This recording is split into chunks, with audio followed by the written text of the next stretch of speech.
just feel like this is somewhat of a revelation. Because my brother also said something like this to me recently. So like I am perceiving the culture war happening on Twitter, and the accelerationists, the people who are like, fuck it, we ball, like let's fucking go, give me all the AIs, like build super powerful AI girlfriends, like just build it all, like the future's inevitable. I like the energy of accelerate, we're heading towards Bloomsday. That's the right place to stem from. Now the lack of it is empathy, actually. That's, I think, the revelation, which is doomers are bad, but why are we're judging them for being doomers rather than focusing on how to make them bloomers. We need to prove that they're wrong. And this is exactly, my brother is so based. It's crazy.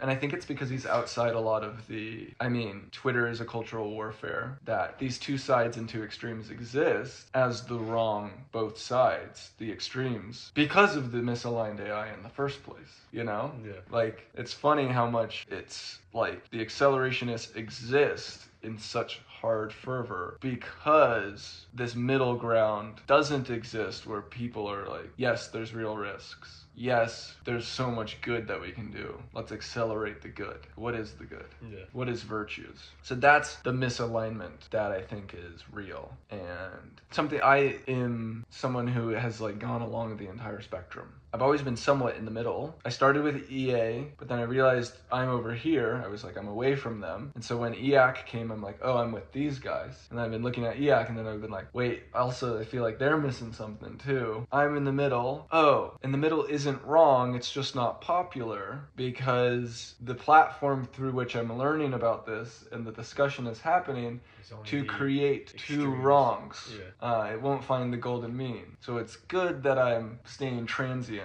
And that, I think, is what my brother has always done really well, has been a critical thinker that is deriving his beliefs from himself. And I'm more of a culture consumer, but still trying to understand shit. So his thing that he told me was like, so like there's obviously this agenda from the World Economic Forum of, I forget what book is popular. He mentioned this book, and the book is about how the world can't sustain like the population growth that it has, which is why there are these agendas happening from the top down, which don't necessarily focus on empowering better, healthier lives for everyone, because they fear that. They fear that we continue to populate. And if you look at like fertility rates, massive downfall. Yeah. This is seen as a positive metric. It's not seen as the disgusting metric that it should be, that a lot of humanity goes, what the fuck, we're poisoning ourselves in many different ways. And it's also capitalism in general causing that, right? Of just like,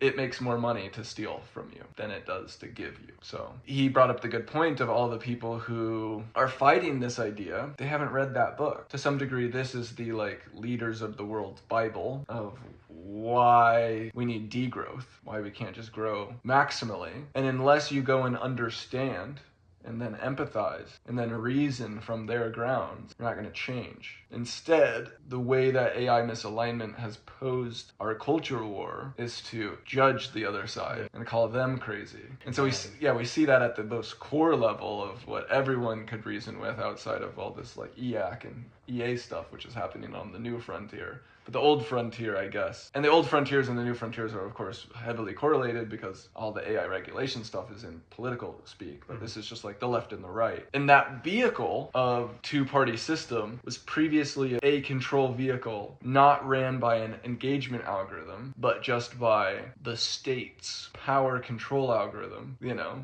to like, if you control the fact that there's only two main candidates and you control the system through which the candidate gets put up through, then the people's vote is still just voting to your political class, right? So they've created this one class, and the class feels like we have choice because there's a dichotomy, and people take sides rather than looking at the class as a whole as a problem. And that's how it was perfectly crafted, so that we don't steal power away from that class who is built to hold their moats, as any business does in just competition. Gives us a feeling of choice, but and that's luckily this realization is massive now because of the internet, because the truth does find a way out into the world of the government doesn't care about us, it cares about itself. You know, it's going to do the bare minimum.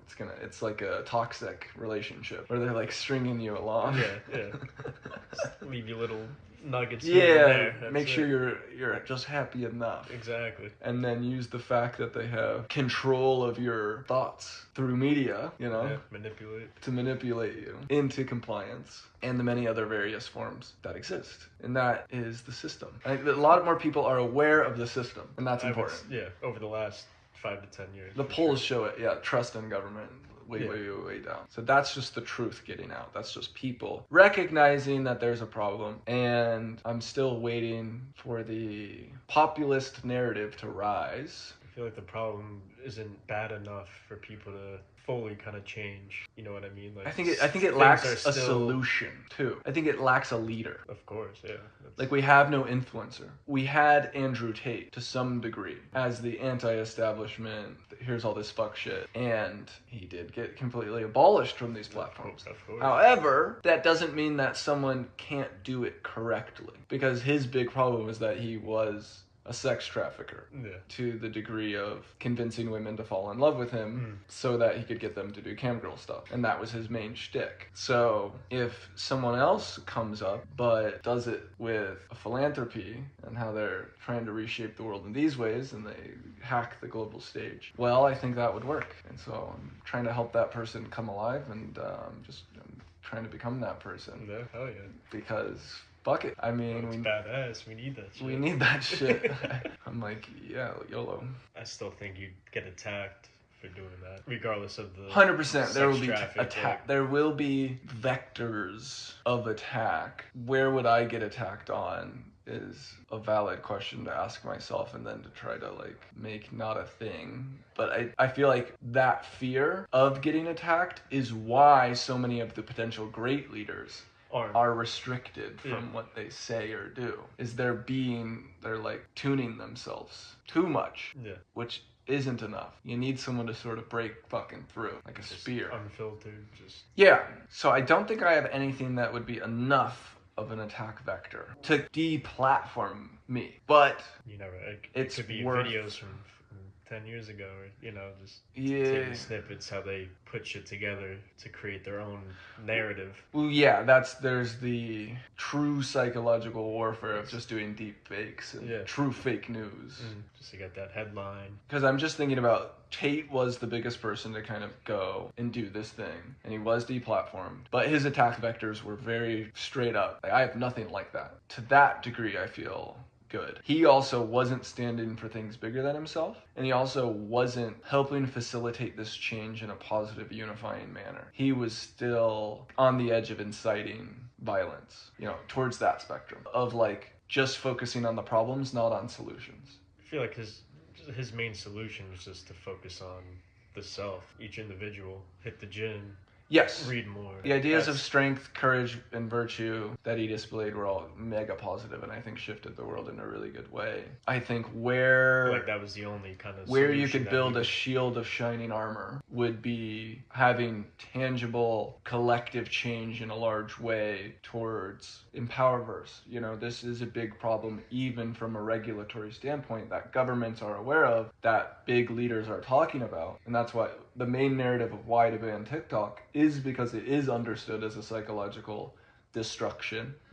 And there is funding, tons of funding going into AI alignment to try to fix this. $500 million at least has been poured into all this theoretical research. And there is a need for salient cultural movements which help build a stronger nation. And so there is a way to not be an enemy of the state. You'll be an enemy of some of the true evil, but I think there's less true evil than we think, and I think more of it can be attributed to this idea of Moloch, which is the god of a lack of coordination. And so it's more so that this system's corrupt, and they aren't being forced into being less corrupt, or to really focus on how can we truly fix these things.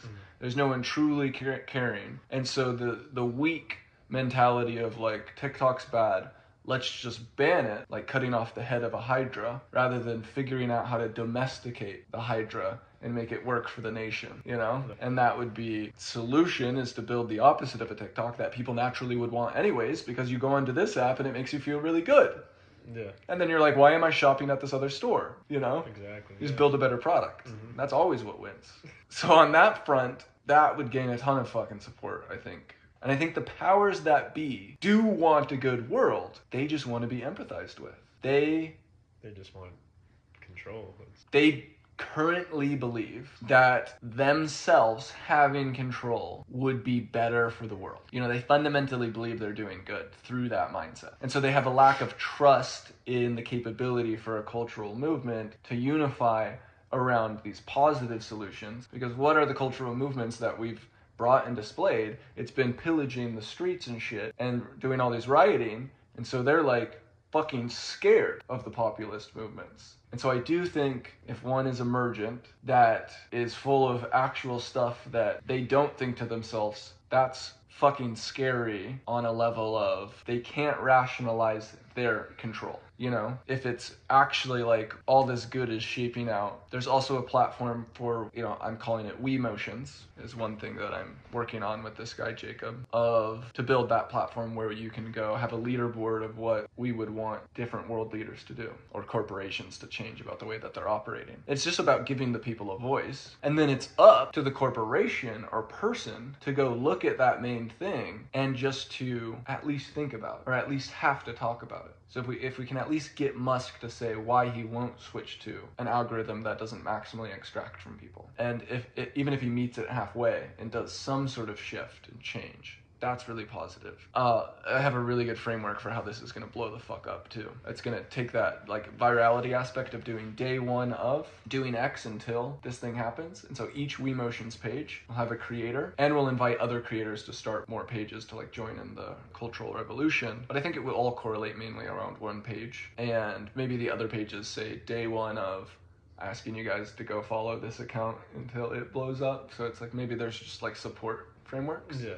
Of giving rise to voice to big shifts that the people want. But the top account would be like day one of reading the top WeMotions, vote for Elon Musk until he responds to it. And what that creates is a ticking time bomb of PR. Because every single day that this is flowing, you're also inviting more people to talk about what problems they have with this person. And you could also have a page where it's like compassion for the person, or like a section where people write like, here's all the good stuff, thank you. Because that would be nice. But it would be interesting to then like, if this works once, if one person replies to it on one WeMotions page, no, we're not going to get Elon Musk the first time. It's going to make all the other WeMotions account gain traction from those parties. And so it targets cancel culture into the WeMotion culture and then allows it to build momentum on the bigger accounts. And the more that these accounts exist over time, it is not even a ticking time bomb, because it doesn't like, it's a bomb that's like exploding every day and getting bigger until the person defuses it by just responding. And all they need to do is respond. And maybe the request is that they respond once every quarter. It's like, come check back on your page and respond. And then we as a people, if we build this movement, I mean, this is truly what like some stuff on TikTok and has came up with like movements, but none of it has been targeted or like perfectly formulated like to build a voice for the people. And I don't think you can cancel that. I don't think you can remove that from TikTok. I think it's a perfect storm. Yeah, it would be much more difficult to attack that or try and take that down. Well, yeah, if it's taken down, it's just like that's gonna piss everyone off. That's when people really wake up. Yeah. That's a true awakening right there. Right. That people would not accept that. I mean, we'd just form another clone of it. You just can't ban that thing. I mean, we're even talking about putting principles into it of like making sure all inputs get filtered through nonviolent communication framework. So it's like we can make it super fucking fluffy. Yeah. And like a teddy bear. But it's just giving the best bear hug to the world ever of pointing to misaligned corruption in the world, targeting the force of the voice of the people. That's what we need. We don't have that today. The people don't have a voice. Culture doesn't have places for its voice and emotions. That's why it's called WeMotions. It's like we motion something, but it's also our emotions to go and fill a gap, make some change. The more I talk about that one, the more I'm excited about it. Hell yeah. As I love the inevitability aspect of many different accounts which are doing day one of doing X until. And then I love the other aspect of it of when one person replies, we go, we did it. We did one. That means we're going to do the rest. It's snowball. The snowball effect is massive. Yeah. It's multiple flags. It's a hack. back. That's hard. You guys are developing that right now, or so still just baby stages? Definitely, it's actually really simple software. So I'm gonna send this video to him. Damn, it was only 22 minutes. That's fire. I feel like we ripped. Well, you probably have another 15-20 on the laptop. Yeah, I mean, even just on this note, I think we ripped really well. I'm gonna send this to him. Basically, we just had a call previously about it, and he's got the capability to fund it right now. Mm-hmm. I'm over indebted on my funding for my projects, which is part of why I'm like my ideas and the things the foundation which I'm building. I know how beautiful and powerful it is. Why do I not have 0.1% of the funding for charity in America to do these sorts of things? Yeah. Like, these are real systemic impacts. That's my specialty, I think. That's my ikigai. Where do I fit into the world and adding the most value? Coming up with that sort of stuff, understanding media, growth hacking, and the ability to build the tooling really quickly and like update it and keep it fun and fresh. Fuck yeah, I'm excited. Oh, hell yeah. Like, no offense, but if my family's donating to any other charities, they should all be giving it to me. I don't know how to say that in a really like fluffy way, but let's take that fraction, tiny fraction, and let's put it into something which has a decent % chance of completely reshaping the world and building a populist movement to give the people a voice. And to not only do that, but it will truly end up with showing the people that we do have a voice, that we do have a capability to make change, to reach the world leaders. Because this has been done time and time again from people, but they've just been doing it for, I want to hug Elon Musk. Yeah. It's like, we have cancel culture, which is just like completely toxic, not actually changing shit, but it's that aspect of people who want change. We know things need to change. Mm-hmm. We know that there's badness, but that does not. It's just geared the wrong way. Yeah, and then we have this other aspect of like, here's people who are going and reaching, that's the richest man on the entire planet, 60 days of doing it. Day one of staying outside Twitter until I hug Elon Musk, with enough people who then go watch that thing, that it reaches him, and then they set up a hug. Yeah. They're like, okay, if we can just, where's the golden mean of that? Yeah. Is revolutionary, truly, to the tune of its worth. Yeah, 100%. Dun, dun, dun. I was gonna say.